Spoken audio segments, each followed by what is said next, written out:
السلام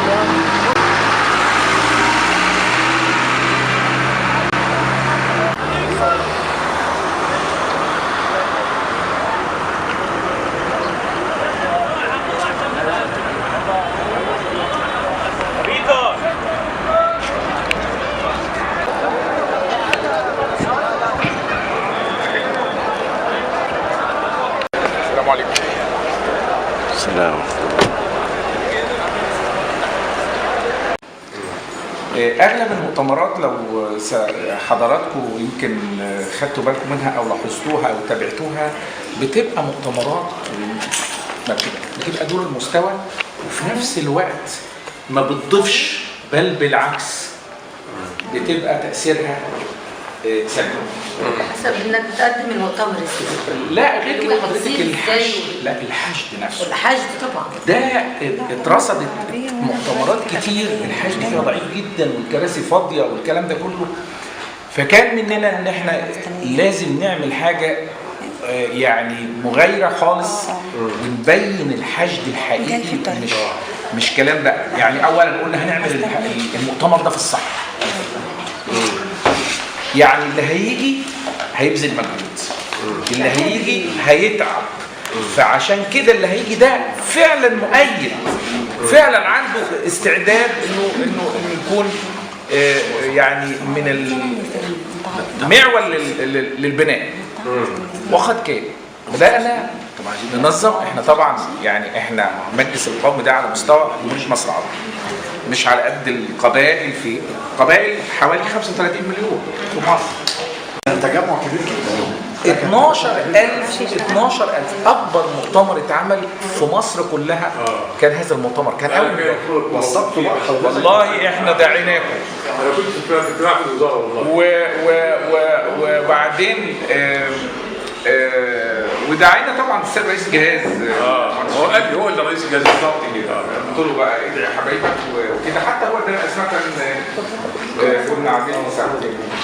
فالمهم سعادتك كان المؤتمر والله العظيم الناس اللي جت كلها ما في واحد جاي الا وهو فعلا يعني تحس انه حب بلده، حب وطنه، وحرصوا على ان البلد تبقى في استقرار. ما شفتش بالشكل ده، لدرجه ان انا قعدت حوالي 3 ايام واصل ليل نهار ما بنامش عشان الاعداد، خايف قلقان الحشد يا جماعه، لدرجه ان احنا عملنا كل اتوبيسات على مستوى كل المحافظات. يا جماعه جمعنا ان احنا عملنا حوالي 4 اجتماعات قبل المؤتمر، تنسيق وتظبيط. يعني ليل نهار التليفونات شغاله، ويوميها مفيش نوم. اول ما رحت انا كان بقالي 3 ايام مطبق، ودي حاجه يعني نادرا ما بتحصل مع اي حد. والله العظيم يا جماعه اول ما شفت الحشد بالشكل ده نفسك اتفتحت كاني نايم بقالي 24 ساعه نايم، وايه والصحه كده ايه وده. تخيلي بقيت طاير من السعاده. شفت الوضع. انا بصراحه يعني كبرنا اصبح كلام، كبرنا 4000 حاجه. احنا كنا على الورق 15. دي حملة مواطن صح؟ لا مجلس القومي مش القبائل. مجلس القومي مش القبائل، تبع المخابرات مباشره. يعني حملة مواطن، الحملة الرئيسية اللي ما هي حملة مواطن، هي تبع هي احنا يعني لما حملة مواطن بنقول احنا معاك على بنطمات، بس انا معاك تبع ايه يا فندم؟ بدور عندكم بالظبط ده انت كنت بتدور الدنيا. برضه في حاجة يعملوها تاني في المنيا. لا في اسيوط. في اسيوط المنيا اللي هي الطريق الارضي اللي الرئيس اداله يوم 17 احنا رايحين اسيوط. ايوه صح صح يوم 17 ننسق برضه ساعتك ده يعني. شوف انا لو ما عنديش هنا عشان انا ماسكه المرأة على القاهرة، لو ما فيش حاجه يا سلام تنور الدنيا. فبعديها بصينا لقينا سير اتصالات من كل المسؤولين على كل المستويات. الله ينور عليك. موجود ده احمد زغلول؟ اللي احمد زغلول بس جه متاخر. هو جه متاخر. لا جه متاخر حتى ما فيش مكان، فقمت نزله وانا مطلعه على المنصه وكده، يعني عشان انا بحبه على المستوى الشخصي. فبعديها ما شاء الله يعني حسينا لا البلد فيها ناس، البلد فيها شرفاء، البلد فيها ناس. لانه للاسف الشديد، للاسف برضه احنا الاعلام الخارجي والناس اللي بره بيحاولوا يعقلونا. ازاي؟ بيحطوا لنا السم في العسل، بمعنى انه يا جماعه انتوا بتتعبوا نفسكم ليه؟ ما هو الرئيس ناجح بتتعبوا نفسكم ليه؟ هو مستنيكوا ليه؟ عشان يقولوا محدش نزل الانتخابات. الله، ده محدش نزل الانتخابات وده نجح، يبقى اذا هذا الرئيس غير شرعي، هيدخلونا في قصة تانية خالص. فكنا لازم علينا ان احنا كله ينزل عشان نثبت للناس. هو المجهود اللي احنا قايمين بيه دلوقتي كلنا علشان نوعي الشعب، نوعي الطلبه، نعمل حشد بجد ونتكلم بجد ان فعلا احنا لازم، زي اللي لسه بقول لسياده اللواء، ان احنا محتاجين مش النجاح ب 50%، انا عايزه 100%. انا في الجامعه عايزه اجيب، مش عايزه اجيب مقبول، عايزه اجيب امتياز مع مرتبه الشرف. لازم امل باكبر يعني درجه في النجاح، عشان حتى لو جبت الدرجه اللي بعديها ابقى انا مرتاح. فده اللي احنا بنقوله، وده اللي احنا بنوجه بيه الشعب والمواطن والطلبه والشباب والمرأة. طبعا المرأة عاملة دور بالظبط رهيب. احنا ما شاء الله كان عارفه حضرتك مصطفى بكري، ما شاء الله عليه استاذ مصطفى بكري بيحب يهيص المكان جو. ففين المرأة؟ احنا عاوزين زغروطة. بصينا لقينا المؤتمر بقى فرح ما شاء الله. لا بس هو ما شاء الله شيء ايجابي جدا. زمان كانت المؤتمرات بتتعمل ما كانوش المراه بترضى تنزل، او مثلا زوجها ما يرضاش ينزل. دلوقتي بصراحه شديده كده هي بتقول له انا نازله المؤتمر، والله يا كده تعالى معايا، مش انا اللي هاجي معاك. والله يا احنا دلوقتي المجتمع بيفرز الكوادر الوطنيه، الكوادر المحترمه، الكوادر اللي هتدعم البلد. اصل دعم البلد ده مش ان انا امسك اي شغلانه، لا، دعم البلد ده باني ابقى جد في عملي جدا، ابقى ما عنديش سلبيه في الوضع السياسي. الوطنيه لازم نستحضر الروح الوطنيه في الوقت اللي احنا فيه ده. دلوقتي لازم شباب، كبار، سيدات، لازم روح الوطنيه. ليه؟ لانه هو بامانه شديده وكلنا بنستشعر ذلك انه مصر في المرحله دي مستهدفه جامد جدا. في استهداف لمصر ان مصر دي تقع باي طريقه، باي طريقه.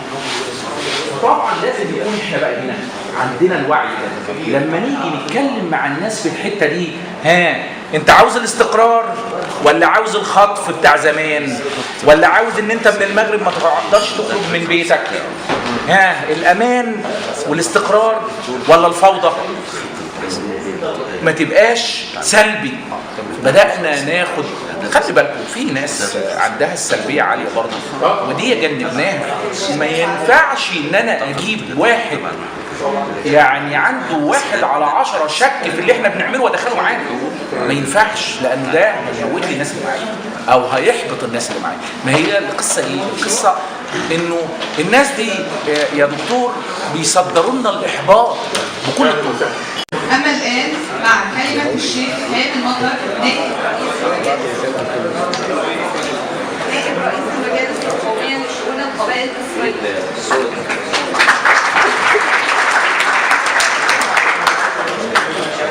بسم الله الرحمن الرحيم. الصلاة والسلام على أشرف المرسلين سيدنا محمد وعلى آله وصحبه أجمعين. تحياتي للحضور الكرام المنصة الكريمة. تحياتي للدكتور أحمد عبد الرحيم رئيس أكاديمية الشروق، المهندس شريف الشربيني رئيس جهاز الشروق، سيد اللواء محي نوح قائد الفرقة المجموعة 39، الفنان القدير هند عاكف أمين المرأة بالقاهرة، الإعلامي الكبير محمد أمين رئيس تحرير مجلة أكتوبر، الأستاذ علاء رضوان أمين عام من أجل مصر، الأخوة الحضور، تحياتي لكم جميعا.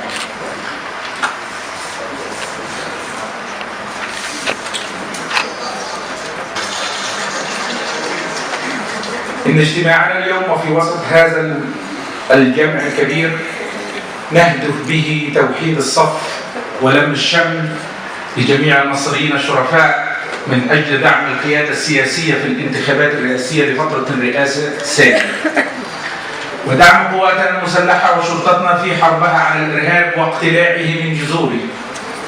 أيها الأخوة الأفاضل، من يتابع الأوضاع الداخلية والخارجية في هذه الفترة يجد أن مصر تحاك لها المؤامرات من قبل الماسونية الصهيونية الإخوانية العالمية، فبدأوا يصدرون لنا الإحباط والتشكيك في كل الإنجازات التي تمت ونراها رأى العين.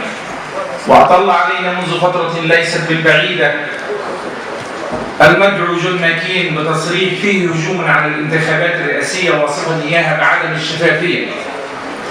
وبدأت حملة من الصحف الغربية وخصوصا جريدة الجارديان بالهجوم الممنهج على شخص الرئيس وعلى الانتخابات الرئاسية، ويطالب هؤلاء الموتورين بمقاطعة الانتخابات لإعطاء ذريعة للعالم المتربص بمصر أن الرئيس ليس لديه شرعية في بلده ولا بد من التدخل لإنقاذ الشعب. وأقول لهؤلاء أن وعي الشعب المصري وعي فطري ونابع من جينات حضارة عظيمة لا ينطلي عليه هذه المكائد، ويقدم المثل والقدوة في الوطنية والتشبث بتراب هذا الوطن، ويلقن هؤلاء الخونة درسا لم ينسوه في الوطنية وإنكار الذات بالنزول في هذه الانتخابات للدفاع عن استقرار بلدهم واستكمال ما بدأوه من إنجازات مع قيادتهم السياسية، لأن الفارق كبير بين هؤلاء الخونة وبين الشرفاء، فهم يعتبرون الوطن حفنة من تراب عفن، ولكن نحن جميعا شرفاء مصر نعتبر الوطن كالروح في الجسد. الأخوة الحضور، مصر تناديكم للدفاع عنها بطريقة الحروب الحديثة وليس بالسلاح ولكن بالعمل الجاد وبالتصرف الواعي.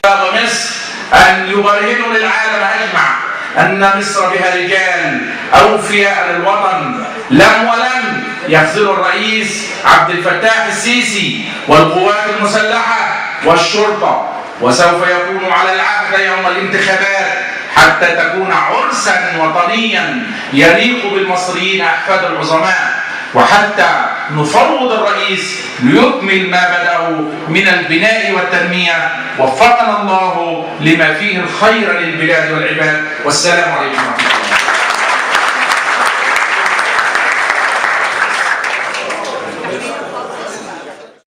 الله. مش عايزة أطول عليكم، ولكن احنا كلنا منتظرينكم 26 و27 و28. بعول على الشباب دي بلدكم، وانتوا اللي هتديروها بعد كده. الشباب هي اللي بتدير في المستقبل. بعول عليكم تعويل كبير جدا، بعول على المرأة المصرية. المرأة المصرية فرس الرهان للعالم كله. المرأة المصرية اللي بتجمع اخواتها واولادها وزوجها وتنزل صناديق الانتخاب.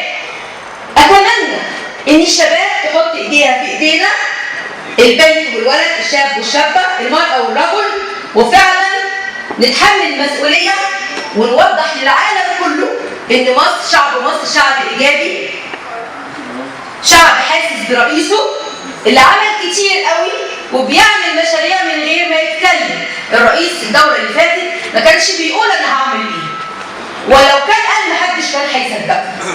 هو لا يتكلم بل يفعل.